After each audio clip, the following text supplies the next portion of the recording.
For 40 years, Michael Myers has haunted this town.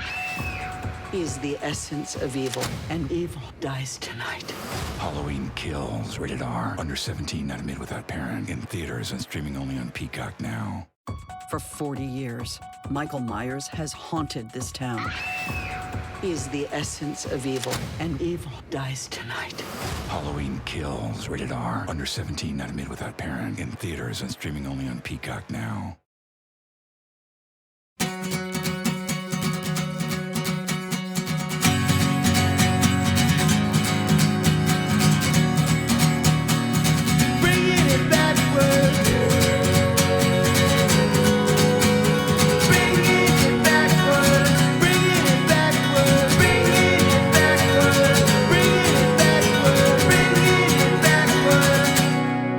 Hello again, it is Adam. We had the opportunity to speak with Jackie Butler over Zoom video. You might recognize Jackie as the contestant with green hair from, I think, 2015 season of American Idol. But Jackie talks to us about where she grew up and how she got into music. She grew up just outside of Dallas, Texas, and has been playing in a band since she was 12 years old. When she was in elementary school, she told her parents, I want to move to New York when I turn 18. I'm going to be on Broadway, but then a trip to the Warped Tour in middle school changed that idea. Still wanted to be a musician, but this time she wanted to be in a band. She joined a band at 12 with some guys that were a little bit older than her, I think 15, 16 years old. They ended up winning a battle of the bands, were offered a songwriting musicians retreat in Boston through Berklee School of Music. So she talked about attending that. Auditioning for American Idol from a hotel room in Ohio, getting moved on to Hollywood Week from San Francisco. She told us about her time spent on American Idol, how the band broke up like literally right after the show happened, writing music in Nashville, moving to Los Angeles, and all about her new project, her solo project, Jackie Butler, which she's been releasing songs with since about 2018. She also talks to us about her most recent release, a song called Breakup Season, the co-write on the song, a little full circle American Idol moment she'll tell you about, and the music video. You can watch our interview with Jackie Butler on our Facebook page and YouTube channel at Bringing It Backwards. It'd be awesome if you subscribe to our YouTube channel, like us on Facebook, and follow us on Instagram, Twitter, and TikTok at Bringing Back Pod. We'd appreciate your support if you follow and subscribe to our podcast, wherever you listen to podcasts. We're Bringing It Backwards with Jackie Butler. Yeah, so this is about you, your journey in music, and how you got to where you are now, and we'll talk all about your new song and the EP Breakup Season that's coming out as well. Awesome. Cool. So first off, where were you born and raised?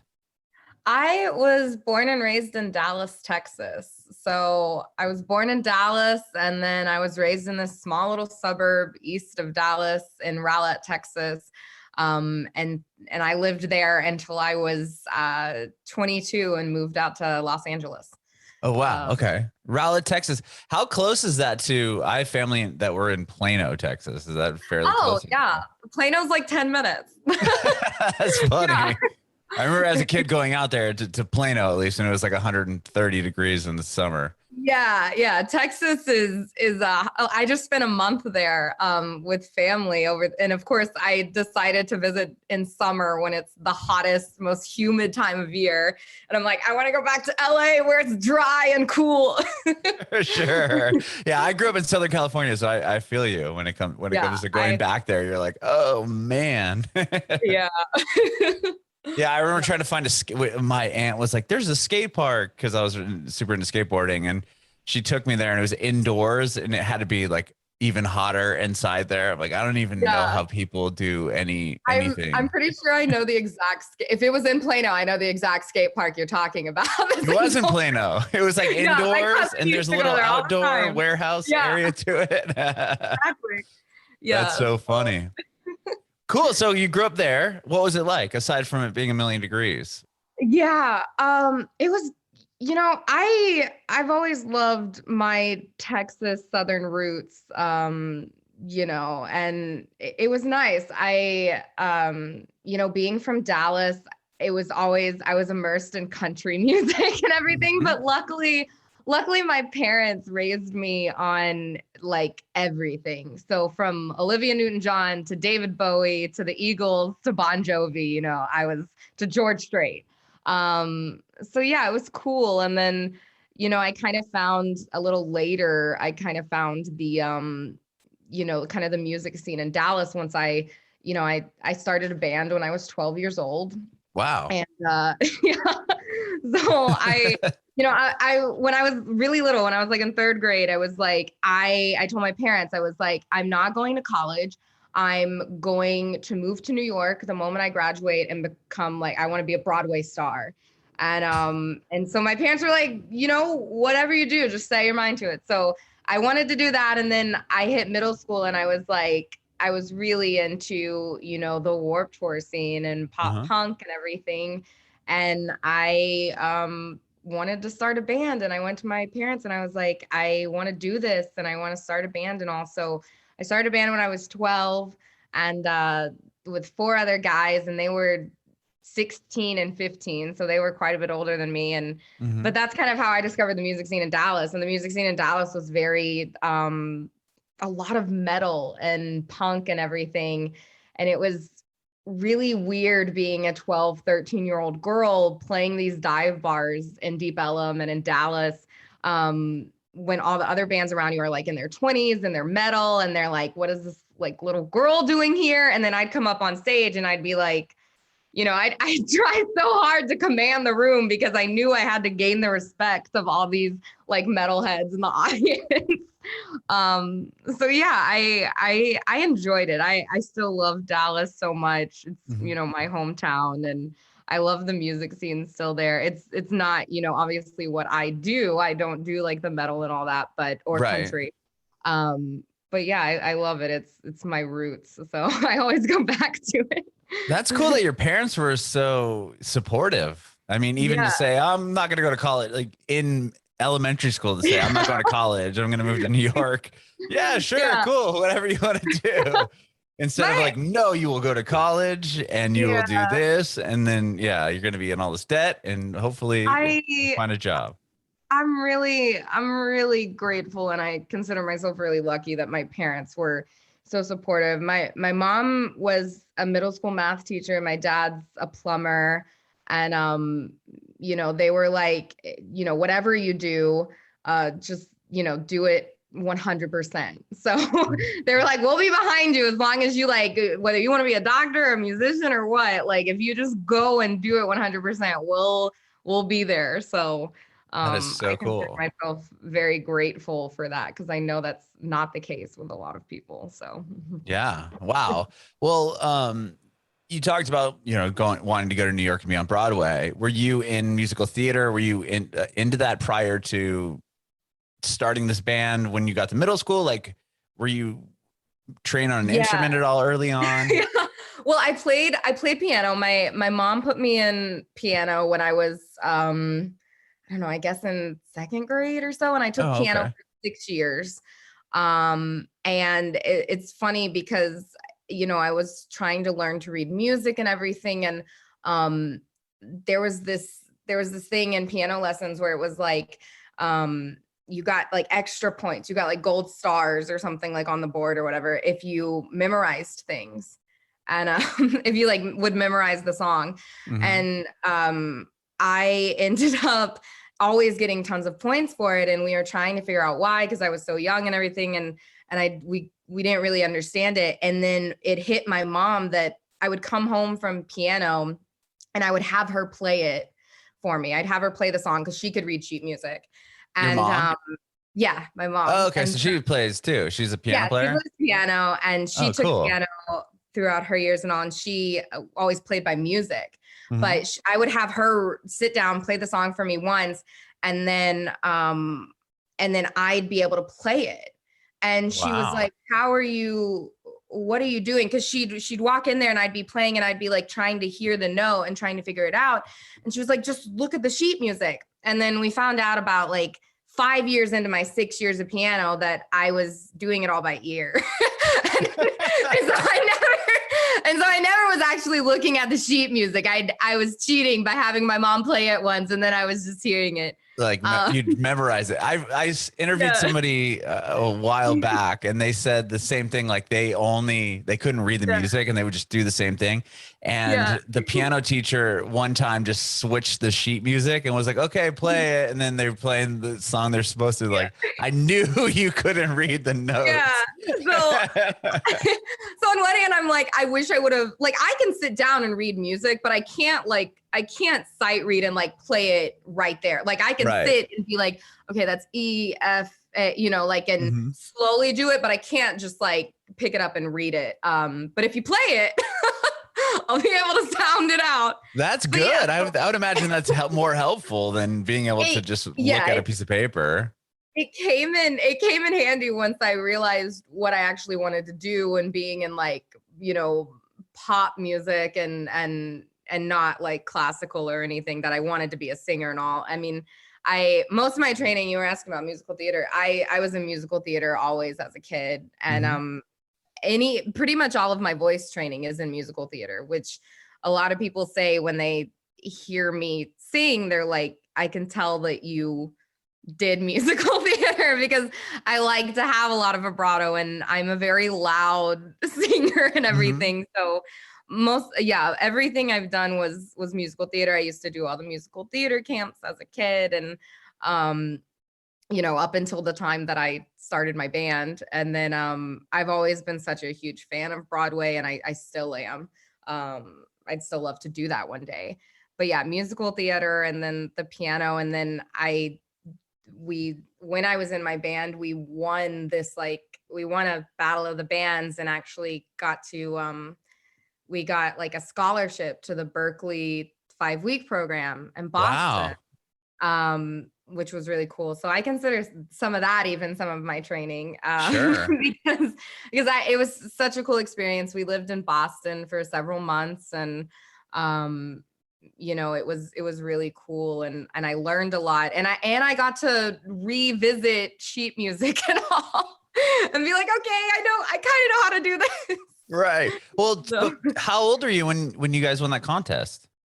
I was 14. Wow. And you got to move to Boston for a few months to attend the Berkeley's program? Yeah. So I was 14, and the youngest age that you were supposed to be to go to the 5-week program was 15.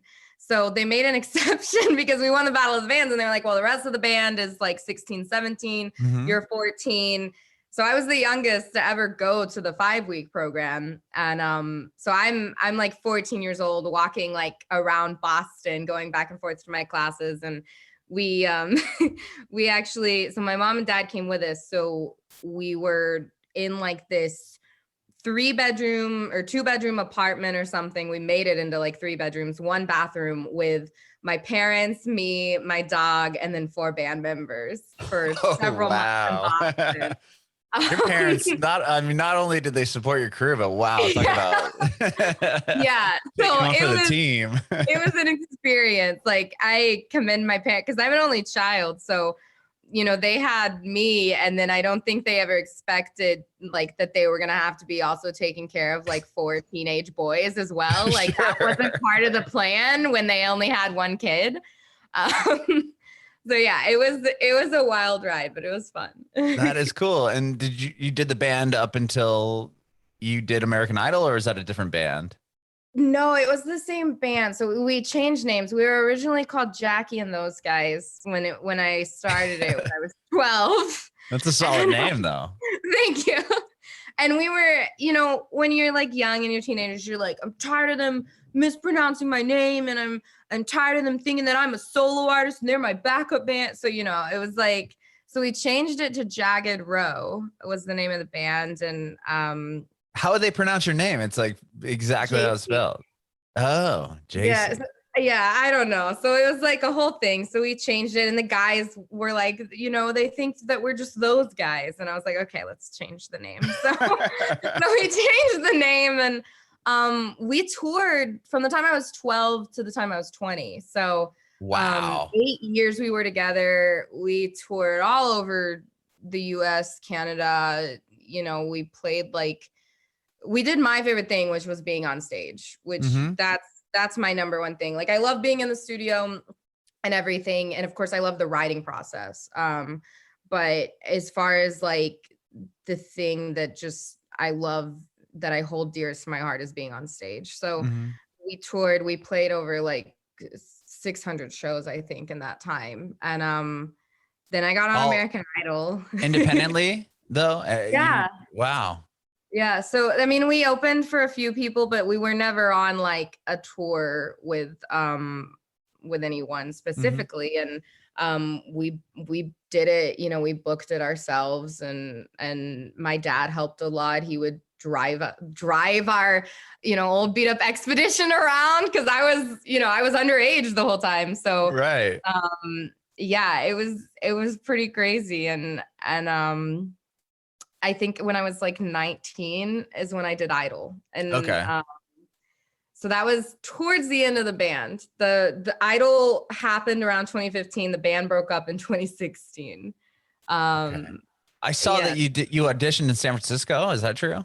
I did. So we were on tour and we had a manager at the time, and I didn't want to audition for American Idol. I didn't want to do it. I was like, I'm not a solo artist. I am with my band all the way. I don't want to do this. And my manager and my band members at the time were like, well, you need to do that. Like, this would be good. Like, you need to do it.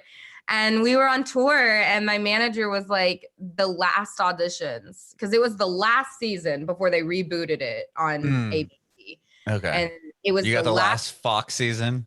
Yeah. And it was the last audition. San Francisco was the last place that they were doing auditions. And we were in California at the time. We were in LA touring. So we were like, let's do it. And my manager got the audition, and I went, and I ended up getting 3 yeses and going to Hollywood Week. And it was just a whirlwind thing. And the whole time I was like, you know, trying to be very clear to everyone, like in the interviews, I was like, but I'm the lead singer of a band, you know, like, but it was really cool. And I got cut during group week. And one of my best friends from childhood, Dalton Rapatoni, was actually on the same season. He made top 3. Wow. And he's so talented. He's one of the best songwriters that I know. But yeah, Hollywood Week was crazy. I think I slept like a total of like 6 hours throughout the whole week. Oh my gosh. Just what? Practicing and trying to make sure that you can perform? And like they'd give you like the song, like they'd give you like your group, or they'd give you the song or whatever, or approve the song at 2 a.m. or 1 a.m. And then they'd be like, okay, call time's 4 a.m. So like, you'd be like, well, I got to practice the song, and I got to get up and do makeup and hair because I'm performing on national TV. And so yeah, it was pretty insane. Afterwards, I went back to my hotel room and just cried, not because I had gotten cut, but just, I think from all the stress and all. And I was just like, it was almost like relief. Like I was sad to not keep going, but at the same time, it was like, it was so stressful. I was like, it was okay, a lot. Yeah. So you're kind of like, okay. Yeah, but I'm still grateful for it. Yeah. Yeah, great exposure too, I'm sure. Yeah, I'll be in like Target and people will still be like, were you on American Idol? And I'm like, because I've had green hair now for 6 years. So like people still recognize me as, you were that girl with the green hair on Idol. And I'm like, yeah, dang. So, that's cool. Wow. So with the manager, were you able to skip the line of people, or did you still have to wait in the line and do all that? In a way. So I actually auditioned in a hotel room in Ohio, because like I said, we were on tour. So like a few weeks before, we were in Ohio, and I got the call, and she was like, can you do like a Zoom audition in front of the producers? So wow. I just said, innovative, like, prior to a pandemic, you're on exactly Zoom. Right. I was like, what is Zoom? I don't even think it was on Zoom. I think it was Skype. Oh, sure. That yeah. company. What happened to that company? Yeah, How what did they miss the happened? ball on like, yeah. Anyway. yeah. God, I was like, when was the last time I actually used Skype? But yeah, so I did the audition there, and then What did you sing? I sang Why Worry by a band called Set It Off. And they were especially back then, they were a small band from Florida, Mhm. and they were like this pop punk band, and I loved them so much, and I was like, I'm gonna sing their song. And then I sang one of ours. One of our That's original cool. You bands, did an yeah. original. Not a lot of people do Yeah. originals. So I did that for the Skype interview, and then they were like, yeah, we'll put you in front of the actual judges, which were Okay. J-Lo, Keith Urban, and Harry Connick Jr. And they're like, they told me I had to sing like a cover song for that. So I went in, and my call time that day was 7 a.m. I don't think I auditioned for them until 8 p.m. Yeah. Oh, wow. So And you're so I sitting was around sitting for there, 13 yeah. hours? Yeah. And I was one of the last auditions of the day even. And then I went in and I sang Why Worry by Set It Off again. And I remember we had to like contact like their people to get the rights for it, because they were like a smaller To band. clear it. Yeah. Wow. Yeah. And what's funny is I know several of the guys in Set It Off now, which is crazy cool. I was gonna say that probably like really put you on their map. They're like, Yeah. whoa, this So girl I that was a huge sings on fan, Idol yeah. wants us. And yeah, they were clear our like, so when song. I first met one of them, I was like, do you guys remember when like American Idol contacted you? And they were like, yeah, it was weird. And I was like, that was me. So, but they ended up not showing me sing that song. So they had me sing a second song. I sang It'll Rain by Bruno Mars. Of course, that's right? what They're they like, ended up well, showing. yeah. Yeah. Like, we need to go with something safe. Yeah, You do a exactly. Bruno Mars song for us. Yeah. So that's what I ended up singing, or that's what they ended up showing. And I remember I got 3 yeses, but I didn't think I was gonna get 3 yeses, because Harry Connick Jr., I felt like he didn't like me as much. He said to me, there's just something about you that I don't like, that I don't want to root for. Ouch. And then he asked me, he said, are you gonna keep the green hair though for like Hollywood Week? And I was like, yeah. And he was like, oh, okay. Was that probably was taken out, I'm sure. That That cut on the edit. part was actually kept in about the Really? green hair. Wow. I think the part about him saying he didn't like me was taken out. Good, because that would be but he bad. I ended mean, up- if he it's ended up based giving on me a voting. yes, though. Yeah. But still, I mean, that's pretty. But yeah, it was cool, and just getting to be that close to like J-Lo was like, I'll never forget it. She's just like 10,000 times more beautiful than you would even imagine, and like she's J-Lo. So Sure. but yeah, it was a really cool experience, and yeah, it's so from there. Yeah. So It- after Idol, now you have these eyes on you. What do you do?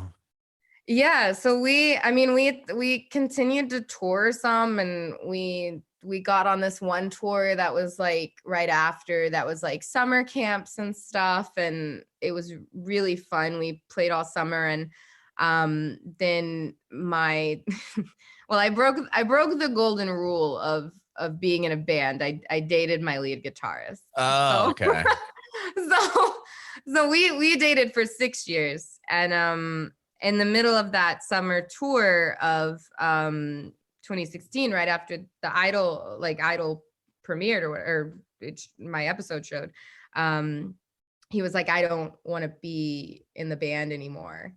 And so, all of this went down. The rest of the band members were like, yeah, I don't know if I want to either.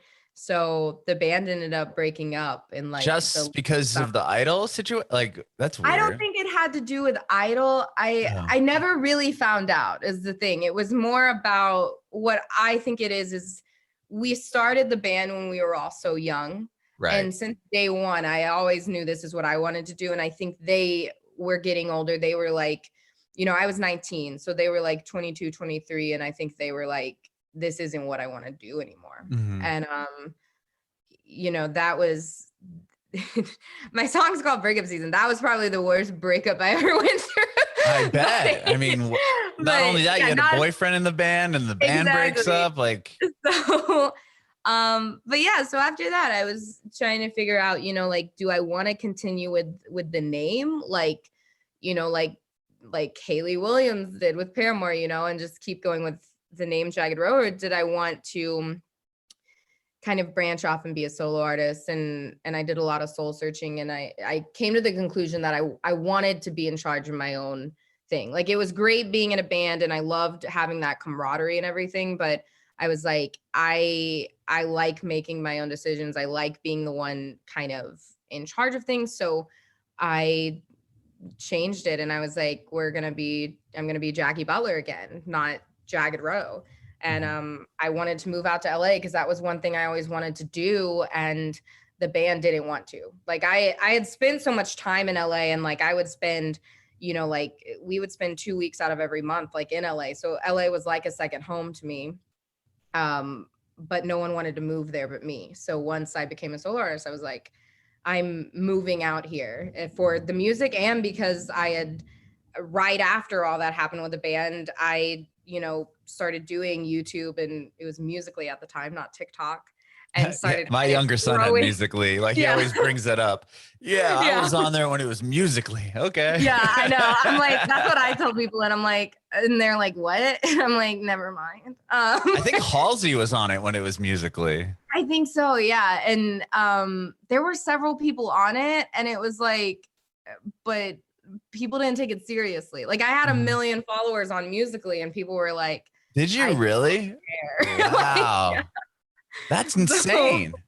Was it just, were you just going on there and doing your own songs, or were you doing TikTok-y type things? That's what I originally wanted to do, was like, I would go on there and I would play the piano, and I would do cover, because it was like, I think you could do like 45 seconds. So I would sit at my piano, I would do, covers, I would do some of my own songs, and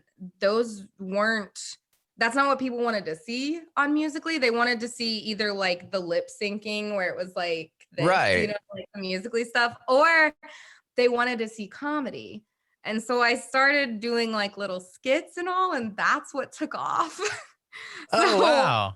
Yeah, so it was like this weird workaround thing that I was doing social media and was on YouTube and Musical.ly at the time, and then TikTok, where people didn't even know I was like a musician or know my history or anything. They just thought that I was like a comedian, if I can call myself that, like doing like funny skits and all on social media. And I was like, wait, I'm a singer.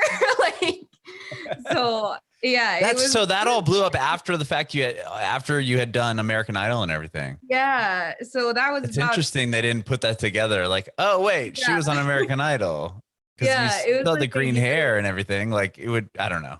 Well, some people did, but I think like it was a lot of like teens and younger on Musical.ly, and I guess they weren't the ones necessarily watching American Idol, so they didn't like put two and two together or know. So I released my first single as a solo artist in like 2018, summer of 2018, and that was like a year and a half after I'd been doing the social media thing and all.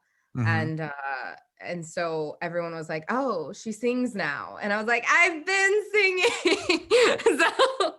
But yeah, it was interesting because a lot of people were like, oh, she's just, another social media person trying to break into music. And not that there's anything wrong with that. I have lots of friends that are in social media that are like, oh, I want to, try my hand in music. But I was like, wait, I've been doing this since I was 12. Right. You've been doing it. You've been touring. You were on American Idol. Like, those are all successes that not a lot of people can say that have been striving to just do music. I mean, you happen to have a YouTube channel that was successful, and Musical.ly that turned into TikTok, and you do like a gaming channel too that has a ton of subscribers. I do. You just crush it on the internet. Thank you. when quarantine started, me and a few friends were like, let's do some YouTube together and let's do gaming. And it just kind of took off. And I created a second channel for it and everything. And now I post daily gaming videos. That's rad. On that second channel. And so it's been cool because a lot of people on the gaming channel will be like, oh my God, I love your music, which is it's exciting to see the crossover, because that's always what I've wanted to do and everything. I've just been lucky enough to be able to do a lot of the social media stuff, which, in today's world, like helps. Like, it's not like, oh, you go play the troubadour and now you're signed to someone, right. Like it no one is cares like, if you play the you gotta troubadour build your anymore. own fan base. Yeah. So yeah, I mean, it's been really cool, and it's a whole different world. The gaming world is that I didn't even know was like something that I wanted to be part of. And then when I became part of it, I realized how cool it was. Wow. So that just started over when quarantine happened. Yeah. So that literally started like May of 2020, I guess. Whoa. Yeah. Wow. That's really impressive. Thank you. Well, real quick on the American Idol thing, because you worked with somebody from your season, right, on the new song? Yeah. So Avalon Young, who we actually both auditioned in San Francisco. We met that day. Oh, really? Yeah. So we went way back from the very beginning of American Idol. I remember her sitting there with her guitar, like we were lined up in this room.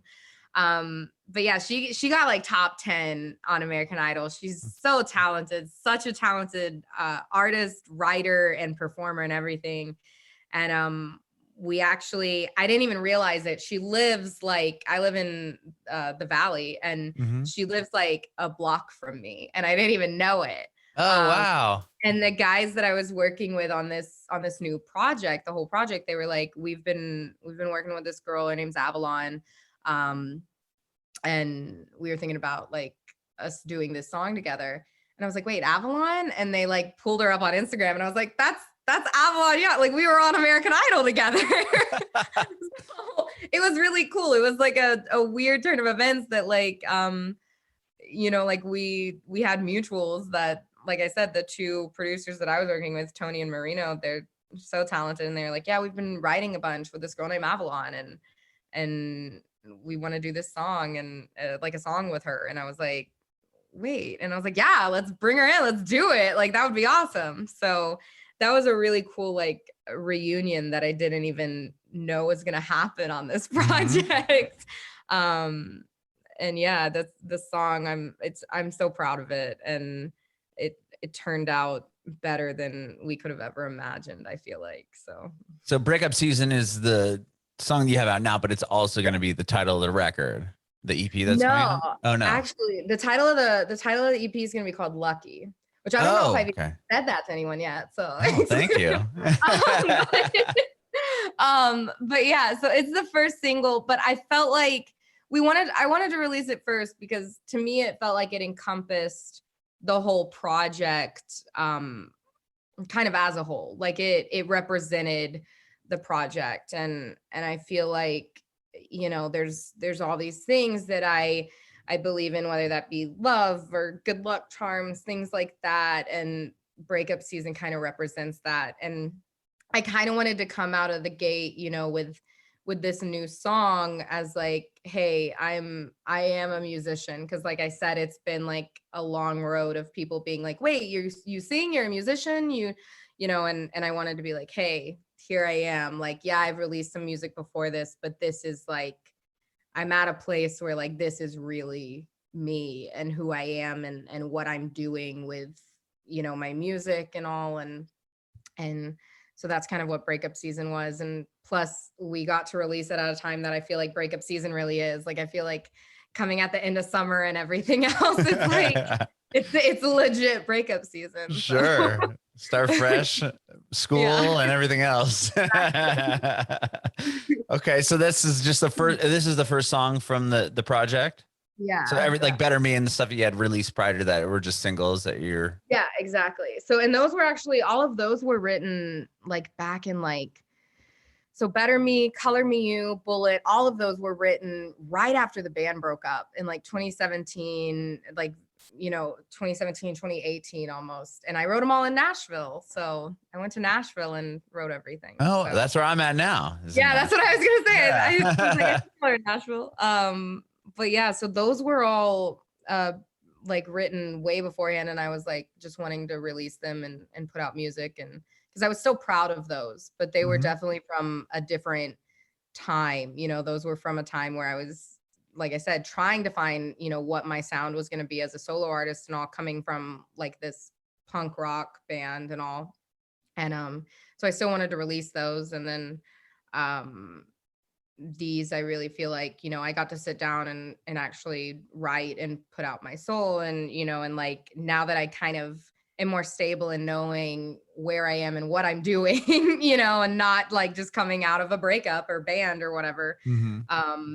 And really finding, what I want to put out there as me, as Jackie Butler. So, So do you have, with Avalon, did she only help write the one song, or did you work with her on the full EP, or? It was on the one song. And then, and she's actually like, she's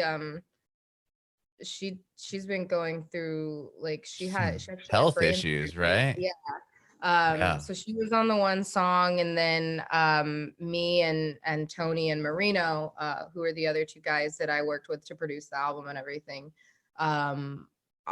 we wrote on all of them. So it was really cool. And the studio is just like 8 minutes from my place, and I'd go there and we'd just, come in and be like, okay, what are we doing today? And we could just write and produce all in the same space. And it was really, they're the best people that I've ever written with. So that is nice. Yeah. It's nice when you're like writing, and it's like, like you're like, what word do I need? And like, they just fill it in right away. It's like, it's so easy. Sure. And I'm sure it was nice to probably write in person and not like, did you do any like Zoom writing sessions or? We actually didn't, because we started writing this whole project in April of this year. So it was okay. So it's fairly new. So we were like, we were being really careful. It was right before we all got our vaccines, but we weren't seeing anyone else. So like we were like, okay, we'll do this. It'll just be us three.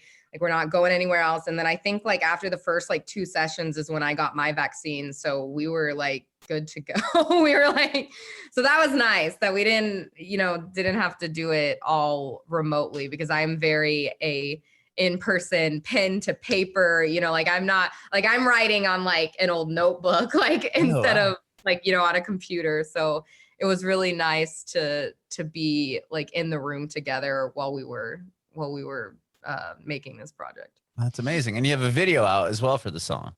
Yes. Breakup Season. It came out the same day, which was really exciting. What's the video? Tell me about the video.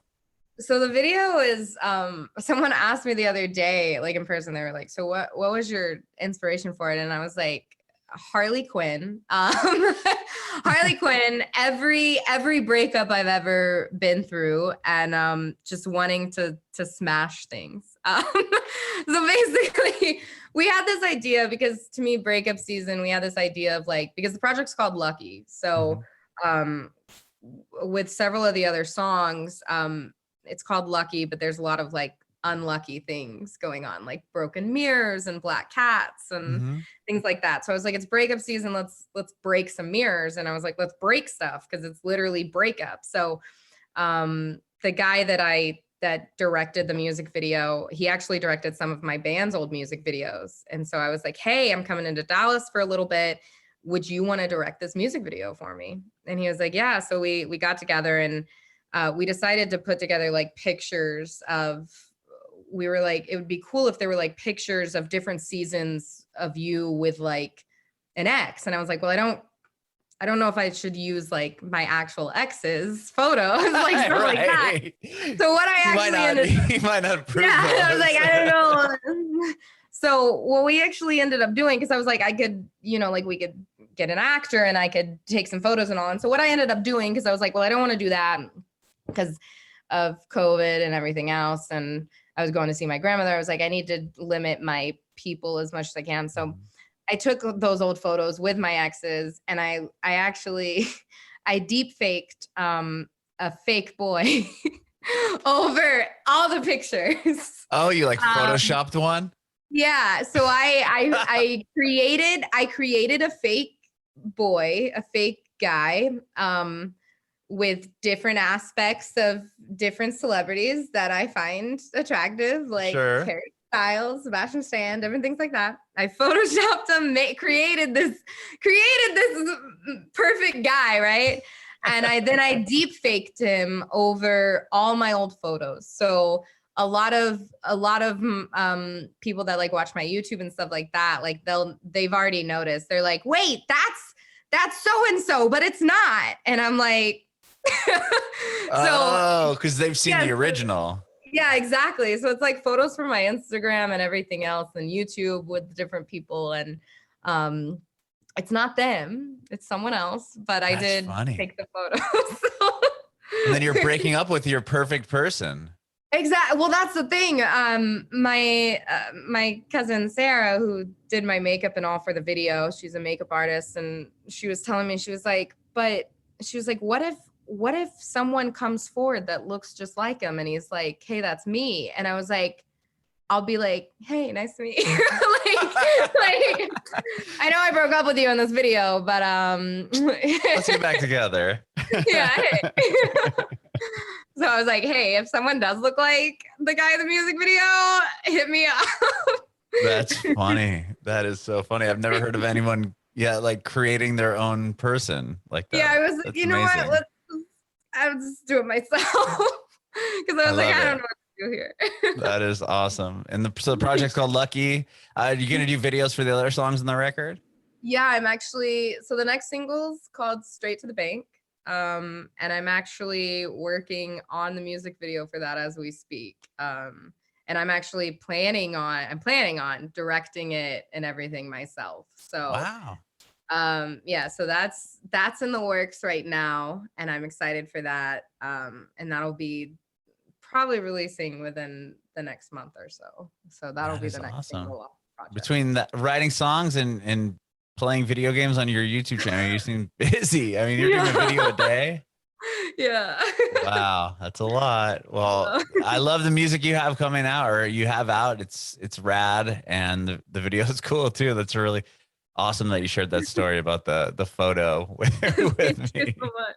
Yeah. Well, thank you and so much for doing this. I appreciate it. I have one more question for you. Yeah. I want to know if you have any advice for aspiring artists.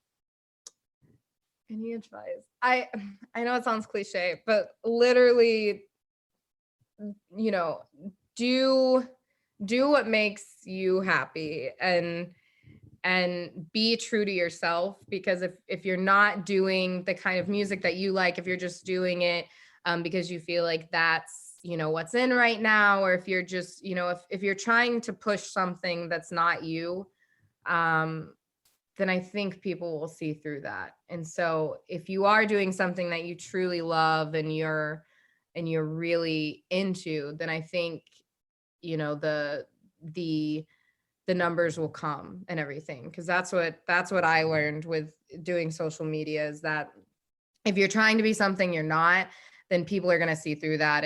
But if you're being your authentic self, then people that gravitate towards that are gonna keep watching and keep listening. And I really think, as cliche as it sounds, being true to yourself and sticking to that is like the best thing you can do in like this social media crazy world that we live in right now. I think staying true to your art, your beliefs, your projects.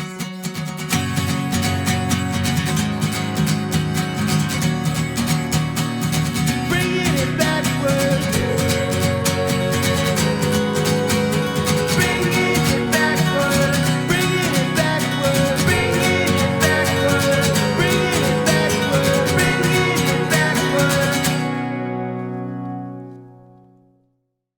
When your celebration of life is prepaid in advance, it becomes a gift from you to your family later.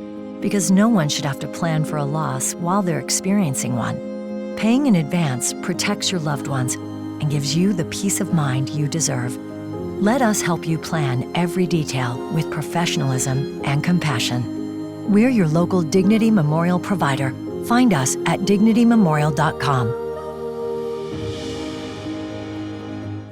Hey employers, ready to cover more and save more? When you bundle United Healthcare Medical with our life, disability, dental, and or vision, your medical plan costs may drop. Plus, you'll be offering more of the benefits employees want. For more details, visit uhc.com/bundled. Minimum participation requirements may apply for bundling programs. Benefits and programs may not be available in all states or for all group sizes. Components subject to change. Insurance coverage provided by or through United Healthcare Insurance Company or its affiliates. Administrative services provided by United Healthcare Services, Inc. Health plan coverage provided by or through Optimum Choice, Inc. or United Healthcare of the Mid-Atlantic, Inc.